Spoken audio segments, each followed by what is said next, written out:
Olá, irmãos, a paz do Senhor Jesus, tudo bem com vocês? Hoje eu quero ir para Romanos 9. Talvez esse seja o vídeo número 17. Eu me perdi nos números. Se não for o 16, é o 17. Eu estou falando aqui para eu me direcionar para mim mesmo, os números. Depois eu vou ver se é o 16 ou o 17. Romanos 9. É tipo um bloco 17, né? Capítulo 17. Vai ter parte 1, parte 2, parte 3. No início da série eu estava pensando em Romanos, Gálatas e Calvinismo, parte 1.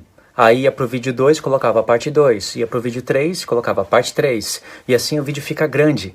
Então, eu ainda não estou acostumado com toda essa organização. Depois que eu me toquei que é melhor eu fazer por blocos, fica mais organizado, eu posso até direcionar as pessoas para cada bloco certinho.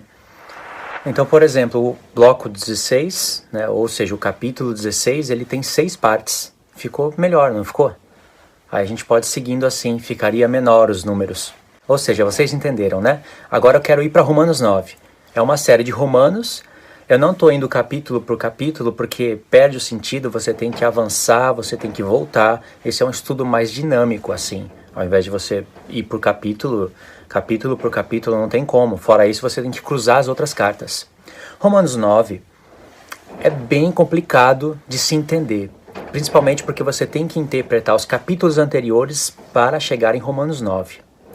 E como eu estou ensinando Romanos, Gálatas, pensando no calvinismo, se torna mais complicado ainda porque tem que desfazer o que eles fazem aqui, que vocês sabem muito bem como é.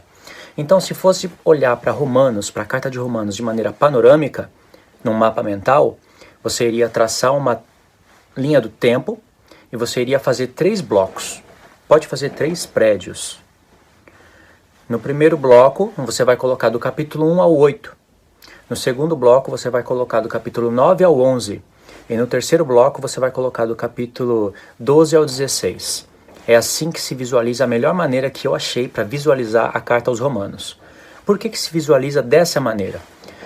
Porque o assunto que o apóstolo Paulo começou em Romanos 1, você vai ver que ele vai inserir várias coisas, várias revelações, mas sempre vai estar em torno de justificação, salvação, vida eterna, obras da lei, debaixo da graça, a circuncisão, sempre vai estar assim.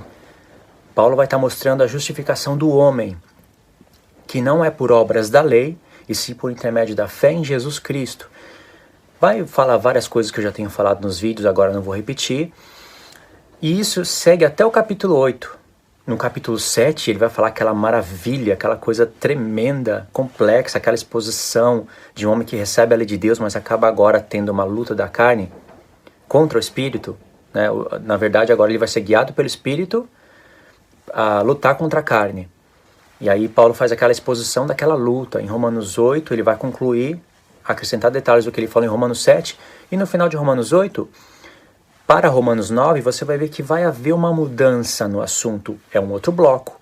Porque ali ele começa a falar de Israel, começa a falar agora da salvação, não do homem individual, mas sim da nação inteira.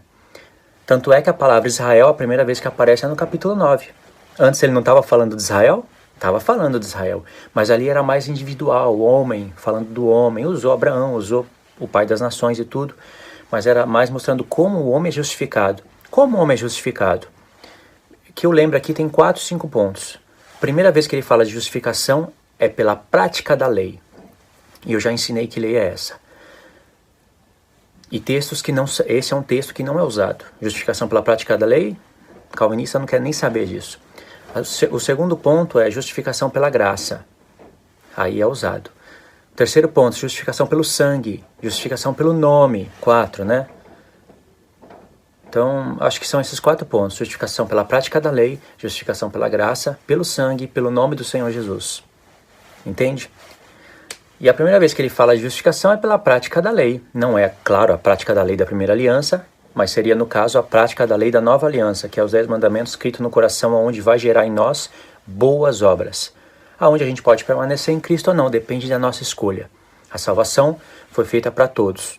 Esse é o pensamento do apóstolo Paulo. Chegou em Romanos 9, ele já vai começar a mudar um pouco o assunto, vai começar a falar de Israel, vai começar a fazer um contraste entre Israel e os gentios.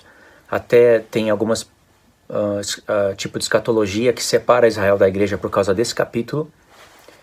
E não se separa Israel da igreja nesse sentido. Tem que conhecer as duas casas de Israel. É claro que quando ele fala Israel, ele se direcionou ao lugar geográfico, ao Oriente Médio, à nação de Israel que estava ali. Mas ele conhece o Israel de Deus segundo o Espírito. Porque se ele fala Israel de Deus segundo a carne, tem o Israel de Deus segundo o Espírito. Que é o que ele ensina nas suas cartas. E a própria Romanos 9 vai aparecer as 12 tribos de Israel segundo o Espírito de Deus. Que seria, no caso, o tabernáculo de Davi restaurado. Aquele que caiu, que teve brechas, né? Suas ruínas caíram. E Deus prometeu, por intermédio de Amós, lá no finalzinho, restaurar esse tabernáculo. E quando Deus restaura o tabernáculo caído de Davi, aí entra os gentios, para fazerem parte desse tabernáculo, que é as 12 tribos de Israel. Isso está em toda a Escritura. E isso está na mente do apóstolo Paulo e ele está ensinando em Romanos 9. Só que essas revelações, elas são ocultadas, bloqueadas, por causa do ensino que os calvinistas dão, que os calvinistas ensinam, através de Romanos 9. É totalmente bloqueado, eles não conseguem enxergar mais nada, além da mensagem calvinista em Romanos 9. Então a escatologia toda deturpada. Você pode aí assistir alguns vídeos do Augusto Nicodemos, como eu assisto, até o fim. Você vai ver que a escatologia dele é deturpada.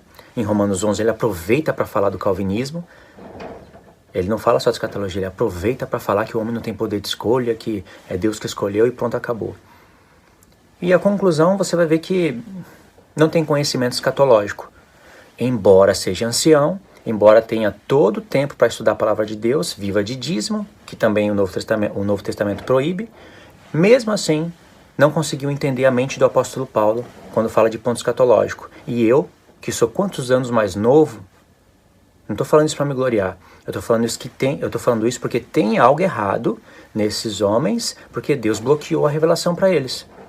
Eu, que tenho bem menos idade, que trabalho numa fábrica, que não tenho todo o tempo que eu quero, Deus revelou e ampliou as coisas, de maneira que eu posso explicar qualquer coisa aqui em Romanos, ponto por ponto. Posso errar? Claro que eu posso errar, mas também não tenho problema nenhum em consertar o que eu errei. Não tenho problema nenhum, porque não são os livros que vão me direcionar, é a palavra de Deus. Não é o livro da história da igreja, o livro de Calvino, o livro de Augusto não sei o que, o livro não sei o que lá. Não é isso que me direciona, não é isso que constrói meu pensamento. Eu não li nenhum livro de história de igreja e nem me interesso ler. E eu acho que é até uma perda de tempo para quem vai ler e falar disso.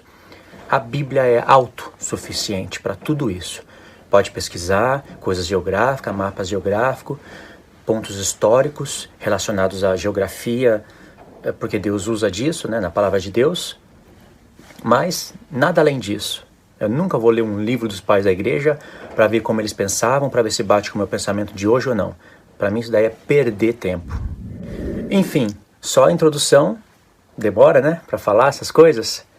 Mas o que eu quero dizer é que vocês devem assistir a vídeos de escatologia do Augusto Nicodemos e do Hernandes Dias Lopes. Deixa eu abrir agora, entre aspas aqui. Eu gosto muito do Hernandes Dias Lopes, do jeito que ele ensina. Ontem mesmo eu estava escutando um estudo dele sobre Romanos, uma visão panorâmica. Se eu lembrar, eu deixo o link na descrição. Romanos, o livro mais importante da Bíblia. Um ensino incrível.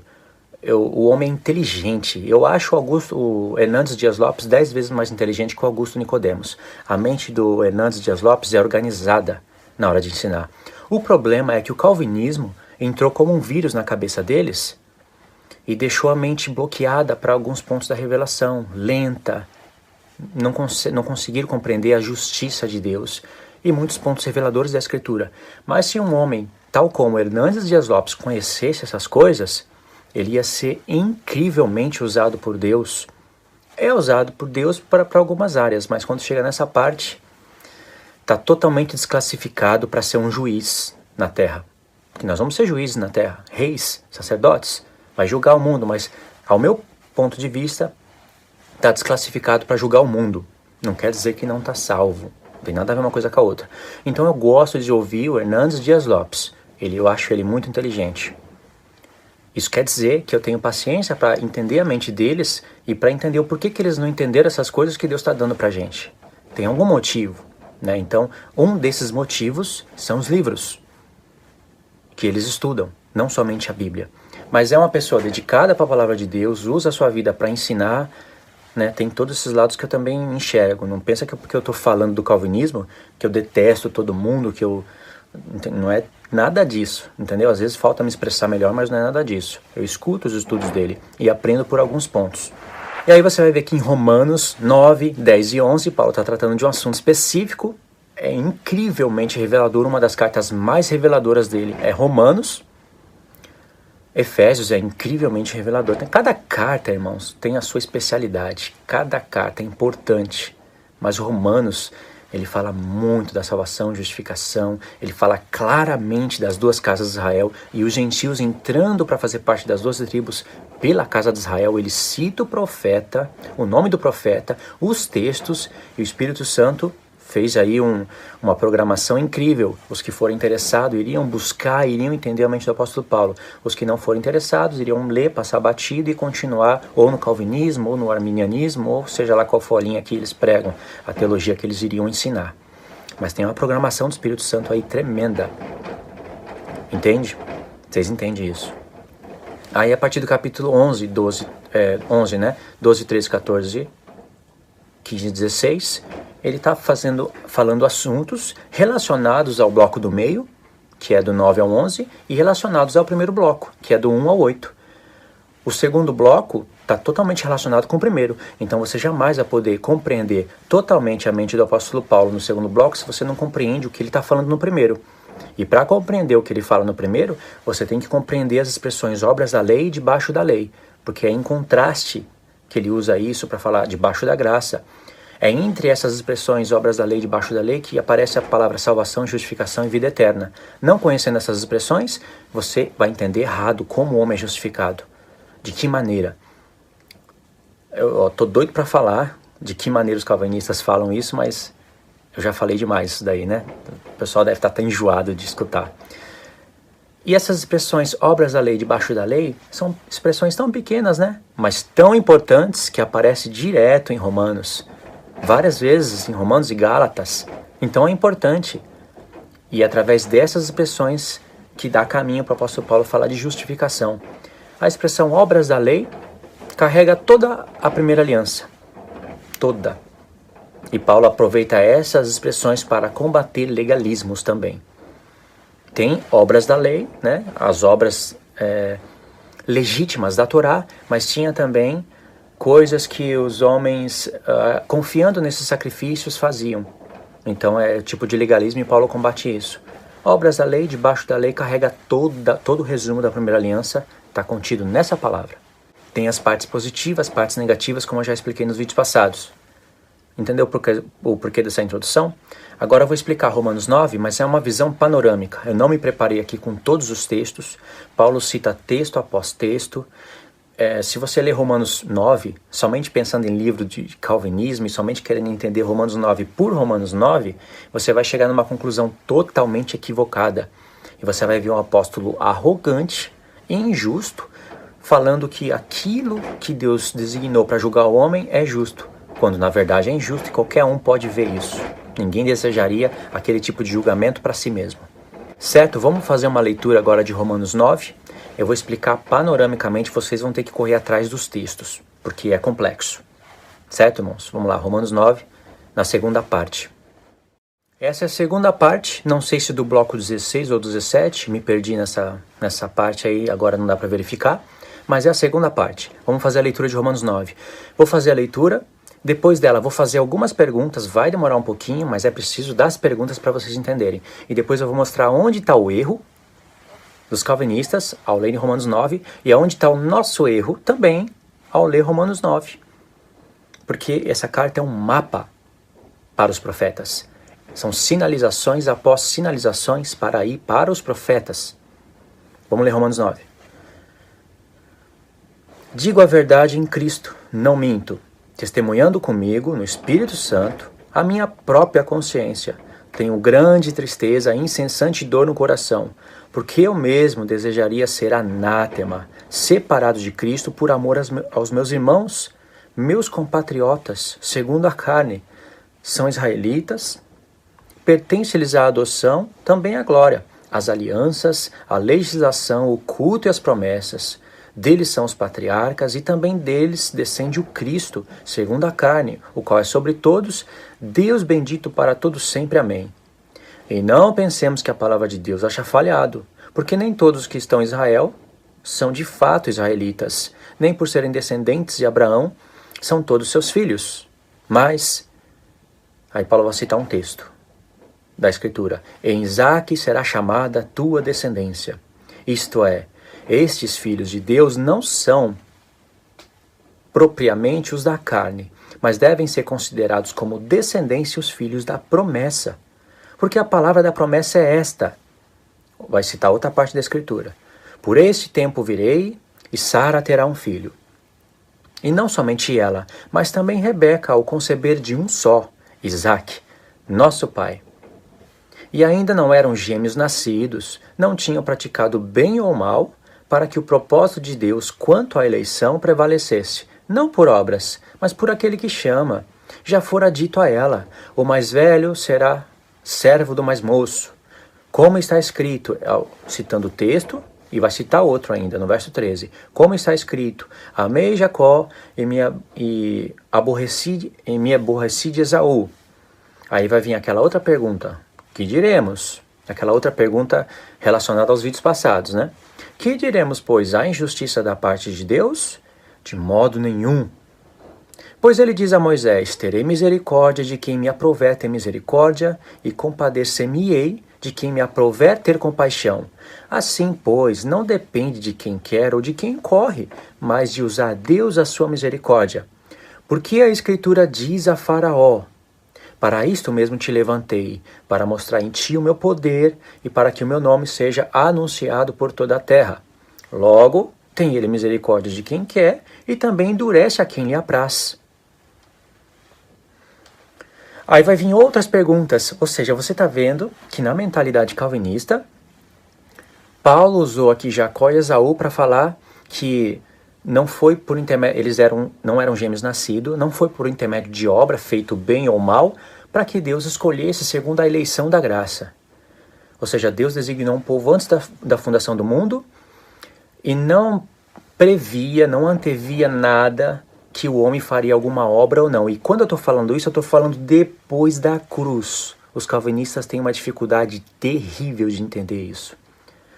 Antes da cruz, antes do evangelho, antes de Jesus vir morrer para o evangelho ser pregado para as nações, antes disso, antes de você conhecer tudo isso também, Deus não ficou olhando para ver se você faz uma boa obra.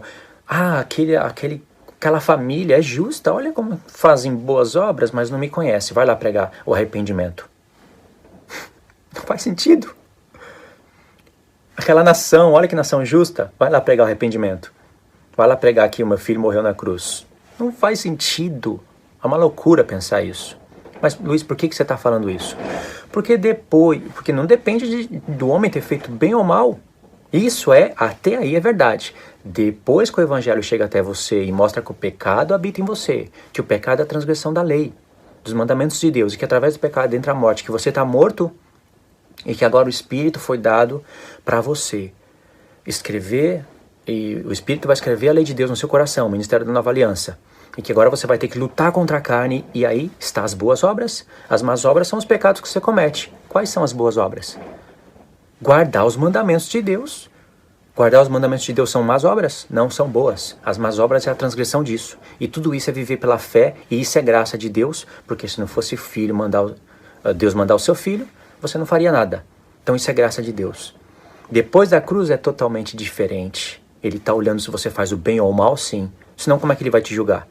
Agora, dizer que o homem foi eleito antes da fundação do mundo e o que foi eleito vai andar de conformidade ao querer de Deus. Se errar, Deus vai perdoar. Mas essa pessoa não vai perder a salvação, porque foi eleito antes da fundação do mundo, ao passo de que outra pessoa dentro da sua família poderia ter sido eleita e não foi, e por isso não vai ser salva.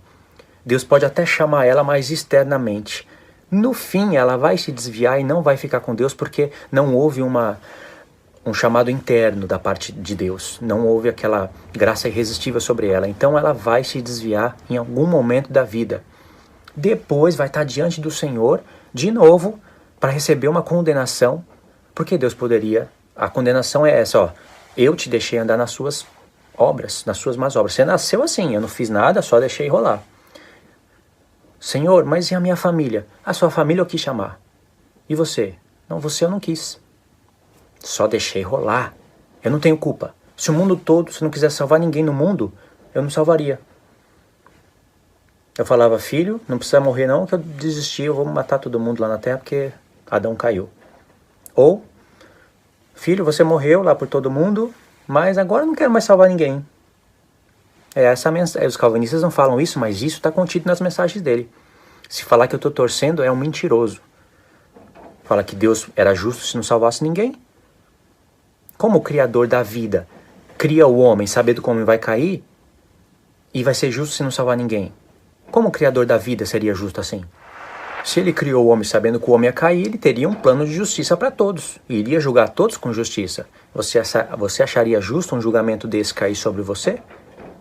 Fala aí, eu acho justo Deus salvar o meu pai, a minha mãe, e eu não, simplesmente porque ele não foi com a minha cara. Porque ele não quis.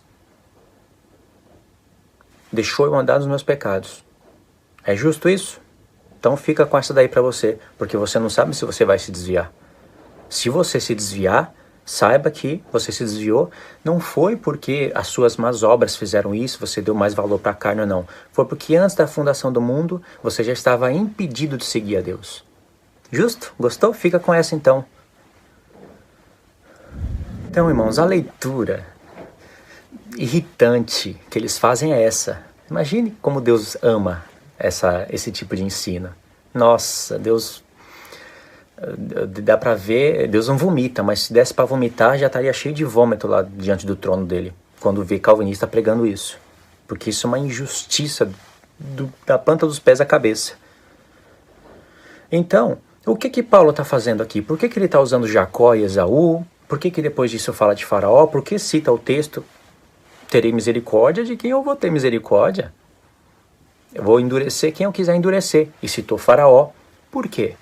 Há um sentido para tudo isso, há uma explicação para tudo isso justa, aonde não vai anular a predestinação de Deus, a eleição antes da fundação do mundo, não vai anular a soberania, nem presciência, e todo homem que recebeu o julgamento vai receber o julgamento conforme as suas obras.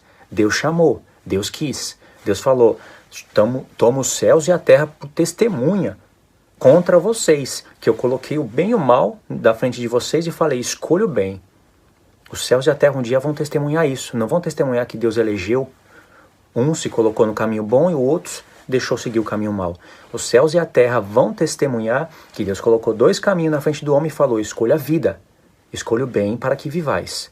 E o bem é guardar a minha lei. Esse é o testemunho que nós temos que dar junto com o céu. Então, Romanos 9. Vamos voltar. E eu vou resumir o máximo que dá. Digo a verdade em Cristo, não minto. Testemunho comigo no Espírito Santo a minha própria consciência. Tenho grande tristeza e cessante dor no coração, porque eu mesmo desejaria ser anátema, separado de Cristo por amor a meus irmãos, meus compatriotas segundo a carne. Por que Paulo falou isso até aqui? Se você pega Romanos capítulo 8, ele diz o seguinte, olha a preparação que ele faz para falar do grande amor que ele tem pelos irmãos dele, segundo a carne. Olha a preparação. Romanos 8. Como está escrito, verso 36. Por amor de ti somos entregues à morte o dia todo. Fomos considerados como ovelhas para o matadouro. Em todas essas coisas, porém, somos mais que vencedores, por meio daquele que nos amou. Se eu fosse falar do pré-tribulacionismo aqui, que diz que a igreja não pode sofrer, que Deus não açoita a sua esposa, esse texto aqui iria cair perfeitamente, mas o vídeo não é para falar do pré, né? Porque eu estou bem certo que nem a morte, nem a vida, nem os anjos, nem os principados, nem as coisas do presente, nem as do porvir, nem os poderes, nem a altura, nem a profundidade, nem qualquer outra criatura poderá separar-nos do amor de Deus que está em Cristo Jesus nosso Senhor. O apóstolo Paulo está falando aqui que espada, morte, nada disso separa a gente de Cristo. Mas por que essa igreja não passa por isso? Será que no porvir que ele cita aqui, a igreja não passaria por isso? Passaria, porque Paulo conhece a grande tribulação, mas isso não separa a gente do amor de Cristo. E é amor de Cristo isso. Se ele sofreu, a igreja pode sofrer também. Mas vê que ele diz que ele está falando que nada pode separar a gente do amor de Cristo.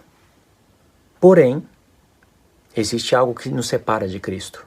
E ele vai explicar em Romanos 9. Imagine ele escrevendo Romanos 8 e preparando o caminho para escrever as coisas que estão vindo na mente dele, inspirada pelo Espírito Santo. Ele está preparando o caminho. Eu amo os meus irmãos. Agora eu quero falar de Israel. Eu amo os meus irmãos segundo a carne, mas eles não estão sendo salvos. Aí Paulo já sabe, eles não estão sendo salvos porque não é pela... Eles não estão sendo salvos porque é pela eleição da graça que eles são salvos. E Paulo sabia que esses não estavam aceitando a Cristo porque confiavam nas obras da lei. Não tem nada a ver com fazer o bem ou mal, eleição antes da fundação do mundo, predestinação, essas coisas que os calvinistas falam, não tem nada a ver com isso. Aí Paulo fala no verso 9, no capítulo 9. Digo a verdade em Cristo, não minto. Testemunho comigo no Espírito Santo, na minha própria consciência, tenho grande tristeza e incessante dor no coração, porque eu mesmo desejaria ser anátema separado de Cristo. Ele está falando, eu desejaria ser separado de Cristo, mas nada pode separar quem ama a Deus, quem aceita o seu filho. Mas ele está falando, eu desejaria ser separado por amor aos meus irmãos, que estão separados de Cristo. Entendeu? Nada pode separar a gente do amor de Deus que está em Cristo. Mas se você não ama Cristo, você está separado do amor de Deus. E ele quer explicar para a igreja o porquê isso está acontecendo, que é uma causa justa de Deus. Entende? Aí Paulo fala no verso 4, no verso 6. E não pensemos que a palavra de Deus haja falhado, porque nem todos que estão em Israel são de fato israelitas. Por que ele fala isso? Porque no verso 5, no verso 4 ele falou, são israelitas, pertence-lhes a adoção e também a glória, as alianças, primeira e segunda, a legislação, o culto e as promessas. Deles são os patriarcas e também deles descende Cristo, segundo a carne, o qual é sobre todos, Deus bendito para todos sempre, amém. Se a eles pertence tudo isso, por que não estão crendo? A palavra de Deus está falhando? O apóstolo Paulo quer ensinar para a igreja, não pensemos que a palavra de Deus haja falhado. Aí ele vai explicar o porquê. Nem todos que estão em Israel são de fato israelitas. Nem por serem descendentes de Abraão são todos filhos, mas em Isaac será chamada a tua descendência. Isaac nasceu por uma promessa do Espírito Santo. Ao passo que Ismael não, nasceu da vontade da carne. Lembra que Gálatas, Paulo faz essa ligação de Isaac, Ismael, Agar e Sara? Está tudo relacionado. Só que lá é um ângulo diferente, aqui é um ângulo diferente. Entende, irmãos? Vocês vão ver como vai mudando aqui as coisas. Vocês vão enxergando um outro evangelho, uma outra justiça, um outro Paulo, um outro modo de ler a Escritura, tanto na parte da justiça como na parte da revelação. Vocês vão ver tudo isso. Vamos para a parte 3. Essa é a parte 3, do bloco 16 ou 17. Esqueci. É a parte 3. Verso 11. Após ter falado de Jacó e de Esaú, ele está falando de Esaú por quê? Porque Esaú fez aliança com Ismael e esses são filhos da carne. E nem todos os que estavam em Israel são de fato israelitas. Nem por serem descendência de Abraão são todos filhos, mas os filhos são considerados aqueles da fé. Mas como é que uma pessoa vai ter fé em Cristo se ela confia nas obras da lei? Esse é o assunto de Paulo relacionado com todo o assunto anterior. Por que eu vou editar a carta? E ainda não eram gêmeos nascidos, nem tinham praticado o bem ou mal, para que o propósito de Deus quanto à eleição prevalecesse, não por obras, mas por aquele que chama. Aí a pessoa fala, tá vendo, não praticou nem o bem ou mal, é pela eleição da graça. Deus não está olhando se a pessoa praticou o bem ou mal para salvar. Como eu disse, antes da cruz, se eu fosse falar, explicando só esse ponto, antes da cruz, Deus não estava olhando isso mesmo? Ele vai enviar o evangelho para quem está praticando o bem? Vai se arrepender do quê? Se a pessoa é justa. O evangelho é enviado para injusto. Mas após isso, a prática do bem e do mal está sendo levada em conta. Isso tem vários textos para mostrar isso.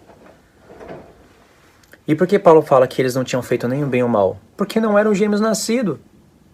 Paulo está reforçando a presciência de Deus e até a sua soberania. A sua soberania não anula a presciência, nem a presciência anula a soberania, e um com o outro tem que prevalecer, tem que mostrar que prevalece uma justiça verdadeira de Deus. Não é essa justiça que os calvinistas estão vendo que é injusto. Se eles têm um coração, eles estão vendo que é injusto.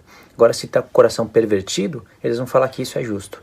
Então, vendo que é injusto e fala é justo, porque Paulo está falando que é justo, então é justo e não posso questionar a Deus. Ainda não eram gêmeos nascidos, não tinham praticado nem o bem ou o mal, para que o propósito de Deus quanto à eleição prevalecesse, não por obras, mas por aquele que chama. A eleição de Deus, irmãos, é baseado naqueles que vão ficar com o Filho.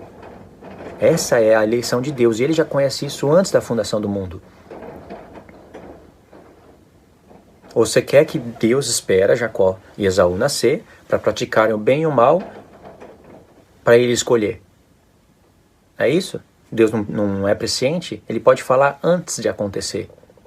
E isso está sendo usado aqui em contraste as 12 tribos vai vir de Jacó, não é? As 12 tribos elas vão vir de Jacó e Deus vai dar a lei para elas. E dali vai seguir o caminho até chegar a Cristo. Uns vão estar confiantes na justiça que há da lei e vão rejeitar o Filho.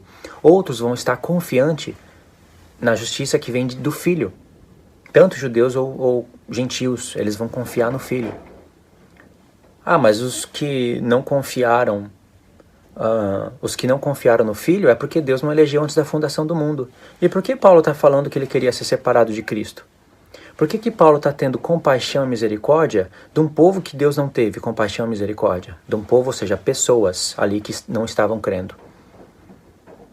Então a ligação é essa. Paulo cita aqui o texto de terei misericórdia de quem eu me aprover ter misericórdia e compaixão de quem eu querer ter compaixão, porque o que o apóstolo Paulo disse antes? Eu queria ser separado de Cristo por amor aos meus irmãos. Paulo está falando, eu tenho compaixão profunda deles. Paulo, entre aspas, né? Parafraseando o que ele está falando, eu tenho crédito com Deus, mas não depende do quem corre e do quem quer. Deus já falou para Moisés. Não depende de eu ter misericórdia que Deus vai salvar eles. Depende deles serem misericordiosos, deles ouvirem a palavra de Deus. Então não depende de quem quer, do que corre, e sim de Deus querer usar a sua misericórdia. E como que Deus quer usar a sua misericórdia? Ele já fala, tanto nos mandamentos, como o próprio Filho, que deu os mandamentos antes de se fazer carne, veio na terra, quando homem, e disse, sede misericordiosos e vocês vão alcançar misericórdia. Que sentido tem Jesus falar, sede misericordiosos e vocês vão alcançar misericórdia de Deus? Se a pessoa não pode ser misericordiosa se Deus não for misericordiosa com ela antes. É claro que Deus foi misericordioso com todos. Mas agora tem a nossa função. Assim como Deus foi misericordioso com você, você seja com o seu próximo. Se você for, você vai alcançar aquela misericórdia proposta para você. Se você não for misericordioso, você não vai alcançar. E isso estava acontecendo com esses judeus. Falta de misericórdia, falta de paz. Faziam guerra, matavam, davam falso testemunho. Tudo isso está aqui. Você acha que Paulo está citando esses textos aqui para quê? Para falar que Deus é aquele que decide de quem vai ter misericórdia ou não? De você, sim, da sua família não, ou da sua família sim, de você não? Porque ele decidiu ponto final? Claro que não, isso não é evangelho. Se a mensagem for essa lá, é superior a Deus e Mohammed superior a Cristo. Isso é injustiça declarada. Acepção de pessoa declarada. Se isso não é acepção de pessoa, o que é acepção de pessoa? Aí Paulo diz, no verso,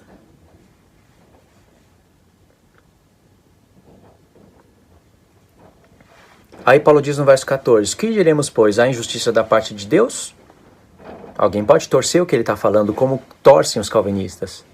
Paulo fala, de modo nenhum, não há injustiça. Estou falando da eleição da graça, que eles não eram gêmeos nascidos, para que Deus escolhesse eles segundo a eleição da graça e não por obras, na mente do apóstolo Paulo, visualizando as pessoas que estavam confiando nas obras da lei, e não essa coisa que os calvinistas pregam.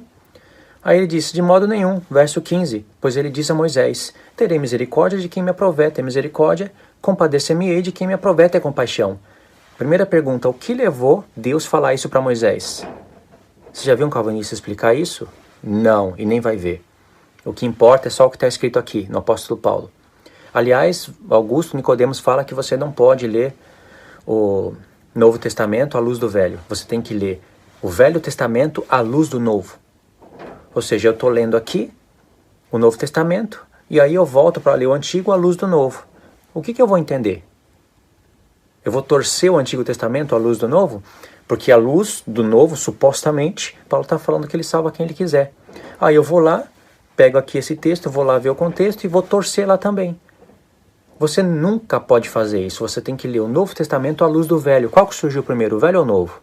Os apóstolos pegam base da onde? Do Velho, porque surgiu primeiro. Os apóstolos sinalizam para o Velho. O que é o Novo Testamento? É uma equação feita pelo Antigo. Somou a lei, os salmos e os profetas, surge o Novo Testamento. Então não se lê o Antigo Testamento à luz do Novo, se lê o Novo Testamento à luz do Antigo. Quer mais um exemplo? Como isso é fato? Esse texto aqui, ele se originou aonde? Terei misericórdia de quem me aprover ter misericórdia, me compadecer-me-ei de quem me aprover ter compaixão. Se originou na carta do apóstolo Paulo? Não. Ele se originou no livro da lei. Não foi Moisés que pegou do apóstolo Paulo esse texto. Claro que não foi, mas olha o que eu sou forçado a falar. Não foi Moisés que pegou esse texto emprestado de Paulo para escrever na Torá. Foi Paulo que pegou esse texto de Moisés para escrever na sua carta. Então tem algo aqui na mente do apóstolo Paulo que foi iluminada por lá. Então o que levou Deus a falar isso para Moisés? Você vai ver que Deus tirou o povo com grande amor da terra do Egito, mostrou os 10 sinais, mostrou todas aquelas maravilhas, os 10 mandamentos, mostrou o seu amor, tem um contexto enorme aí. E o que o povo fez? O povo adulterou, quebrou os mandamentos de Deus, nem passou muito tempo, fizeram o bezerro de ouro, estava dizendo, esse é o nosso Deus que tirou a gente da terra do Egito. Deus até chegou para Moisés e falou, Moisés, eu vou acabar com todo mundo e vou começar uma outra nação com você. Mas Deus já tinha prometido para Abraão. É claro que Deus sabia o que Moisés ia fazer. Moisés iria interceder pelo povo. Porque Deus já havia prometido para Abraão que de Abraão faria uma grande nação. E aquele povo veio de Abraão. Deus não poderia aniquilar todos e fazer uma nova nação a partir de Moisés. A partir dos levitas, no caso, né? Deus sabia disso, mas ele falou para fazer Moisés se colocar num lugar de intercessor. Porque Moisés orou e falou, Senhor, tem misericórdia. As pessoas vão falar que você tirou esse povo para matar eles aqui. Aí Deus leva em conta, o povo não merecia. Deus leva em conta a intercessão de Moisés. Nesse ponto ele levou em conta. Ele falou, Moisés, eu vou te ouvir porque você achou graça aos meus olhos. Porém, saiba de uma coisa, vocês vão lá e procurem ler, irmãos. Já pensou se eu vou ler tudo isso? Porém, saiba de uma coisa, aí se originou o texto. Eu vou ter misericórdia de quem eu querer ter misericórdia. Vou me compadecer de quem eu me aprover ter compaixão. Entende? Vou perdoar. Por causa de Moisés. Entende? Olha só como mudou a história. Não tem nada a ver com o que os calvinistas falam. Esse é o contexto original, onde se originou esse verso. O mesmo estava acontecendo aqui no tempo de Paulo. Então não tem injustiça da parte de Deus. Ele já sabe quem vai fazer o bem diante dele e quem vai fazer o mal. E se ele escolheu Jacó e Esaú antes de fazer o bem ou o mal, é porque ele tinha presciência. Em Romanos 8 ele não fala disso? Os que de antemão conheceu, estes chamou, os que chamou, justificou, os que justificou. Ele não fala isso em Romanos 8? Então ele está falando as coisas na base da sua presciência. Para as pessoas não pensarem que a palavra de Deus estava falhando, que o povo não queria crer em Deus e que Deus estava sendo surpreendido pela falta de fé do seu próprio povo. Paulo está explicando o evangelho de Deus, como Deus já tinha tudo isso dito. Então, irmãos, de quem Deus quer ter misericórdia? Daquele que é misericordioso. Por que Paulo citou Faraó aqui? Faraó foi misericordioso? Ele não foi. Faraó teve oportunidades, vez após vez, para usar de misericórdia. E Faraó não usou. Deus endureceu o coração de Faraó, não para ele escravizar o povo e fazer todo diz que o povo ficava debaixo de fornalha de fogo. O clamor do povo era tão alto que chegou a Deus. Não foi Deus que endureceu o coração de Faraó para ele fazer isso. Ele já era homem assim. Deus diz, vou endurecer o coração dele para ele não deixar ir o povo. Para isso.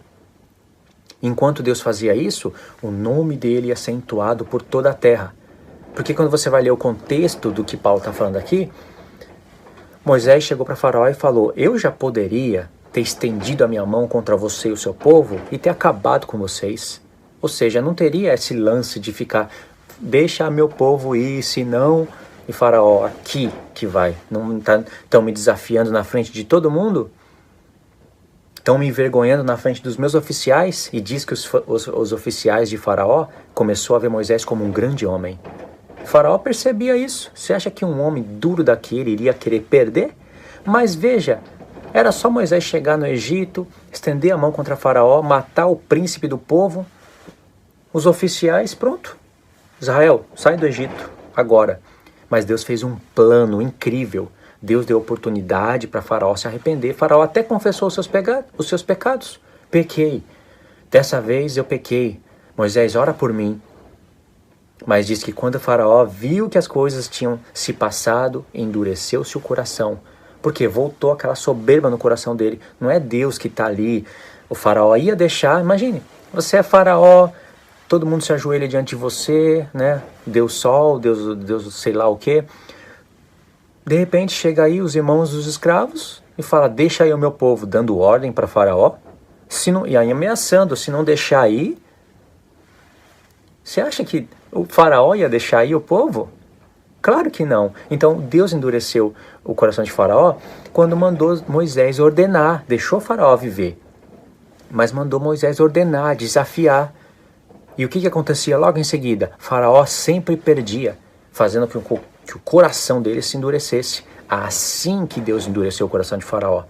Não como as pessoas pensam aqui, ó, que uma pessoa ia crer em Deus e Deus foi lá e endureceu, para ela não crer. A história mudou ou não mudou? Consegue ver o que tem na mente dessas pessoas? O que o calvinismo gerou na mente delas? Qual foi a primeira vez que o coração de Faraó se endureceu? Olha, quando Deus falou para Moisés, Moisés, chega na frente de Faraó, fala para ele deixar o povo. Se ele não quiser ir, pega essa vara e joga na frente dele. Mas Deus sabia, ele falou, todavia eu vou endurecer o coração dele para ele não deixar ir o povo. Quando Deus falava isso para Moisés, Deus já visualizava o que Faraó ia fazer. Faraó vai mandar os seus oficiais lá, catar 2 varas e fazer uma cobra também. Você está vendo que Faraó está querendo desafiar Moisés e falar, eu tenho poder mais que vocês. Isso daí não é nada. Mas o que aconteceu quando Moisés jogou a vara na frente de Faraó? Faraó foi lá chamar seus oficiais, cataram ali as 2 varas, jogaram, elas viraram serpente. Mas aí a vara de Arão foi e tragou as varas de Faraó na frente de todos. Vamos continuar na parte 4. Tá entendendo, né? Tá ficando bom, né? Isso daí é a palavra de Deus. Parte número 4, irmãos. Agora imagine, depois que a vara de Arão foi lá e tragou as 2 varas de Faraó. Faraó com o olhão assim, ó. Imagine. E todo mundo olhando. Aí Moisés cata a vara, coloca no chão e olha assim para Faraó. Imagine o coração de Faraó nesse momento. Você acha que ele ia falar, nossa, que milagre. Vai, leva todo mundo, Moisés. Verdadeiramente, o Deus invisível seu é verdadeiro. Claro que não. Ele ia falar aqui, ó, vou mostrar para todo mundo que quem manda sou eu. Não vai. O povo não vai. Aí está escrito, endureceu o coração de Faraó como Deus havia dito. Porque Deus sabia que fazendo isso o coração dele ia se endurecer. Porque ele é arrogante e soberbo. Porque ele não tem misericórdia. Não usou de misericórdia com o povo. Deus não usa de misericórdia com ele. Entende? Mas Deus podia ter matado ele logo de primeira. Não quis, por quê? Enquanto ele endurecia o coração de Faraó, ele fazia sinais e prodígios contra os deuses do Egito, e essas grandes maravilhas iriam sendo espalhadas pelo mundo inteiro.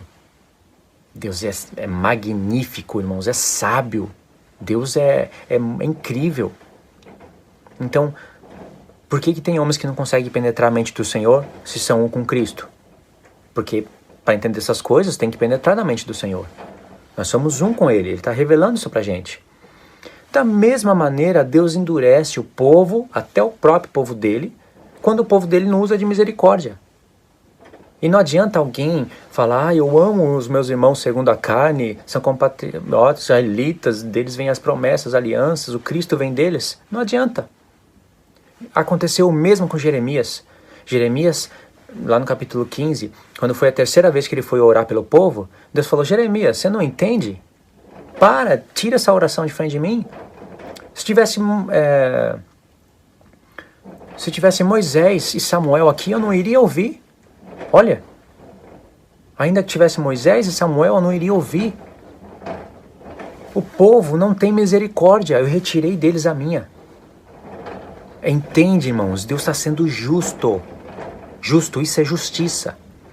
Isso que estava acontecendo aqui. Paulo visualizou Jeremias, visualizou os grandes homens que intercediam. Deus ouviu uma vez por causa de Moisés, porque ele tinha promessa a Abraão. Mas ele já deixou bem claro para Moisés. Eu já não disse nos meus mandamentos? Faça misericórdia com aquele que usa de misericórdia. O meu filho veio no futuro, não disse a mesma coisa? Por que agora eu vou mudar isso? Então essa frase aqui não é um cala-boca do apóstolo Paulo. Eu não sei se essas pessoas são cristãs, irmãos. Uma pessoa que cata um texto desse e fala, isso daqui é um cala-boca, para todo homem que querer questionar a Deus. Eu tenho misericórdia de quem eu quero ter. Eu sou Deus. Eu não sei se essas pessoas são cristãs.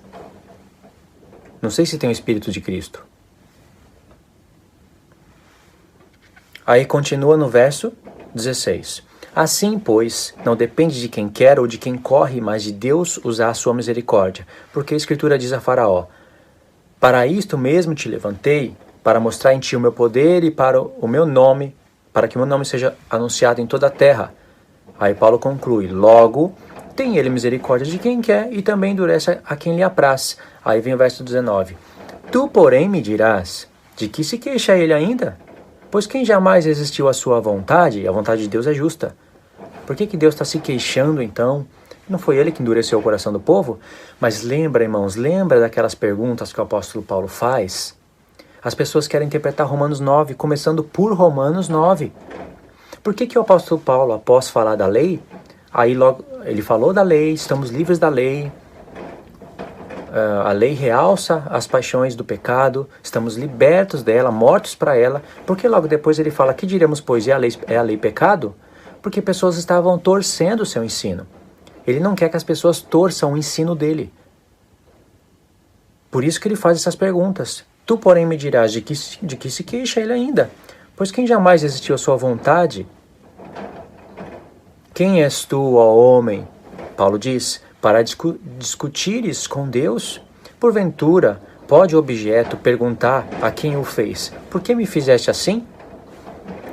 Lembra, essa frase aqui, ela se interpreta baseada nas coisas que Paulo disse antes.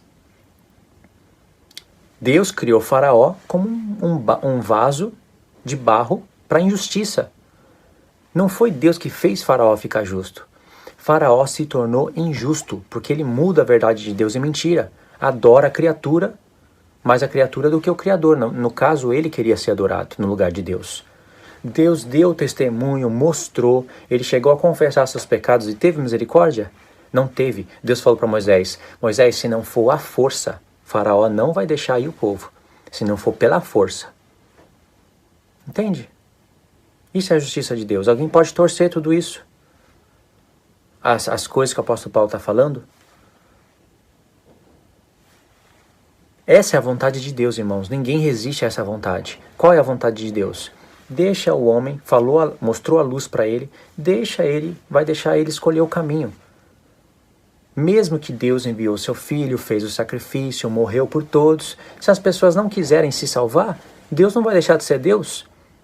A vontade dele é que se salva, mas a vontade dele não para aí. A vontade dele é que a pessoa se salve por crer, por fazer boas obras, baseado na fé, igual o Tiago fala, e as que rejeitam também faz parte da vontade dele. Porque as que rejeitam vão rejeitar porque são más as suas obras, como diz João 3. Não foram para a luz porque as suas obras são más. Não foi porque Deus não escolheu elas antes da fundação do mundo. Porque as suas obras são más. E faz parte da vontade de Deus para ter um julgamento justo. Agora, ninguém escapa do julgamento de Deus. Essa é a vontade dele. Não é só até onde os calvinistas colocam que é a vontade de Deus. Aí Paulo fala no verso 21, ou não tem o oleiro direito sobre a massa, para do mesmo barro fazer um vaso de honra e outro para desonra? Verso 22. Que diremos, pois, se Deus, querendo mostrar sua ira e dar a conhecer o seu poder, suportou com muita longanimidade os vasos da ira, preparados para a perdição, a fim de que também desse a conhecer as riquezas da sua glória em vasos de misericórdia, que para a glória preparou de antemão, os quais somos nós. Aí vem aquele texto mostrando as duas casas de Israel. Vaso do oleiro, vaso de barro. É muita desconexão. Aí Paulo fala, os quais somos nós. Aqui os calvinistas já até perdem o ponto, não querem mais saber, porque aqui não vai ter mais nada cabicioso, né? Não vai ter mais Deus falando, cala a boca, homem, eu escolho quem eu não quero, eu não escolho, fica na tua, se contenta com a tua salvação, não vai ter mais nada aqui, aí eles não olham mais para cá. Mas está conectado, os quais somos nós, a quem também chamou não só dentre os judeus, mas também dentre os gentios.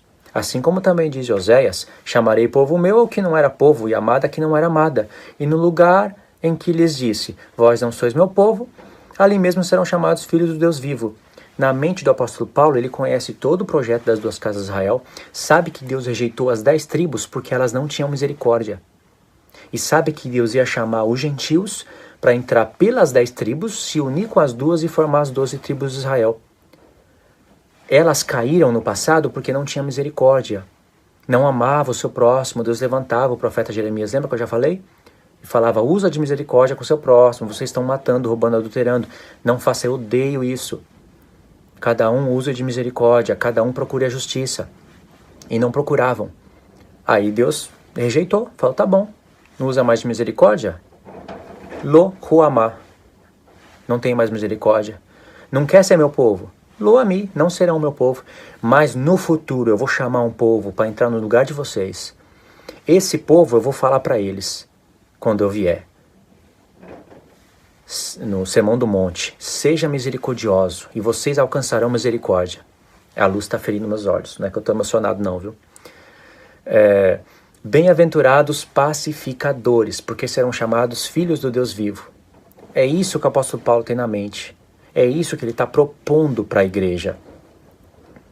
Agora, o que tem a ver o vaso de barro, essas coisas, sabe? Porque alguém pode querer achar que isso é injusto. Mas o apóstolo Paulo está mostrando, caíram por causa dos seus pecados. Deus sabia de tudo de antemão. Em Jeremias 18, aparece o oleiro. Falou para Jeremias, vai lá, desce na casa do oleiro. E lá tem a casa de Israel e o oleiro está trabalhando. Disse que o oleiro estava trabalhando, o vaso se quebrou na mão dele. E aí ele começou a fazer um novo vaso conforme bem lhe parecia, da mesma massa. Não foi de outra. Aí Deus fala para Jeremias, tá vendo, Jeremias? Essa é a casa de Israel. Olha, irmãos, não estava ficando conforme o oleiro queria, o barro quebrou, ele vai fazer outra. Aqui está o evangelho. O apóstolo Paulo não citou o profeta Jeremias, os capítulos, mas ele citou Oséias. Quem fosse buscar aqui, como disse o profeta Oséias, citou o texto, ia cair em Oséias, ia ver que Deus estava falando da casa de Israel, iria pensar, o que tem a ver a casa de Israel? Aqui, falando da casa de Israel e os gentios. Voltando aqui na carta de Paulo, o que tem na mente de Paulo? Iria ler o profeta, iria ver que Deus está falando de Efraim e Judá, iria buscar Efraim, iria ver o que Deus prometeu para Jacó relacionado a Efraim em relação aos gentios no futuro. Então, lembra daquela programação de Deus? Ele revela para quem busca e oculta para quem não busca. Então, verso 27, para confirmar o erro deles. Mas relativamente a Israel, dele clama Isaías, ainda que o número dos filhos de Israel seja como a areia do mar, o remanescente é que será salvo. Eu quero explicar esse texto aqui em conexão com o texto imediato anterior, que é incrível. Mas segue. Porque o Senhor cumprirá a sua palavra sobre a terra, cabalmente e em breve. Como Isaías já disse, se o Senhor dos Exércitos não nos tivesse deixado descendência, tornar-nos-íamos como Sodoma e semelhante a Gomorra, está em Isaías 1. Verso 30, que diremos, pois? Que os gentios que não buscavam? Aqui, conclusão, irmão. Vamos concluir tudo que eu falei aqui? Que diremos, pois? Deixa eu recapitular. Vamos concluir tudo que eu falei, que Deus não escolhe por obras, assim, pela a eleição da graça, e na mente do apóstolo Paulo, graça não é nada a ver o que tem na mente dos calvinistas. O que é graça na mente dos calvinistas é graça corrompida. Paulo diz, o que diremos, pois? O que nós vamos concluir? Vamos concluir o seguinte, que os gentios que não buscavam a justificação vieram alcançá-la. Todavia, aqui decorre da fé. E Israel, que buscava a lei da justiça, ou a justiça que provém da lei, não chegou a atingir a essa lei. Por quê? Porque não decorreu da fé, e sim como pelas obras, relacionadas às obras da lei. Tropeçaram na pedra de tropeço, o próprio filho. Como está escrito, eis que põe em Sião uma pedra de tropeço e rocha de escândalo, e aquele que nela crê não será confundido. Aí vem o capítulo 10, que faz parte do 9, que faz parte do 8, que faz parte do 7, que faz parte do 6, que faz parte do 5, do 4, do 3, do 2. Irmãos, a boa vontade do meu coração e a minha súplica a Deus a favor deles são para que sejam salvos. Mas lembra, não depende de mim, de quem corre ou não, e sim de Deus usar a sua misericórdia. Como? Se eles forem misericordiosos. Porque lhes dou testemunho de que eles têm zelo por Deus, porém não com entendimento. Porquanto, conhecendo a justiça de Deus e procurando estabelecer a sua própria, não se sujeitaram a que vem de Deus, a sua própria lei, as obras da lei. Verso 4, porque o fim da lei é Cristo para a justiça de todo aquele que crê. Ora, Moisés escreveu que o homem que praticar a justiça que decorre da lei, viverá por ela. Sim, mas quando vem Cristo o negócio muda. Paulo diz, mas a justiça que decorre da fé, assim diz. Aí ele cita um texto de Deuteronômio. Irmãos, já deu para entender, né? Eu resumi o capítulo 9, o máximo que deu. Agora imagine como é de grande dificuldade explicar isso para um calvinista. Primeiro, ele tem que estar disposto a ouvir. Segundo, disposto a ler. Terceiro, disposto a entender. Né? Ouvir primeiro, depois ler e depois entender. Ele vai ter que entender, né? E tudo está conectado. Então, Romanos 10 é o que ele está falando. Vamos concluir agora o que eu falei no capítulo 9? Vamos. Está falando das obras da lei. Entende, irmãos? É isso daí, então. Eu vou finalizar aqui. Eu não busquei os textos do Antigo Testamento porque me dá um trabalho tremendo. Vocês podem buscar aí e ler os contextos. Mas eu já conectei tudo e dá para vocês avançarem, tá? Fiquem na paz de Cristo. Deus abençoe e até os próximos vídeos.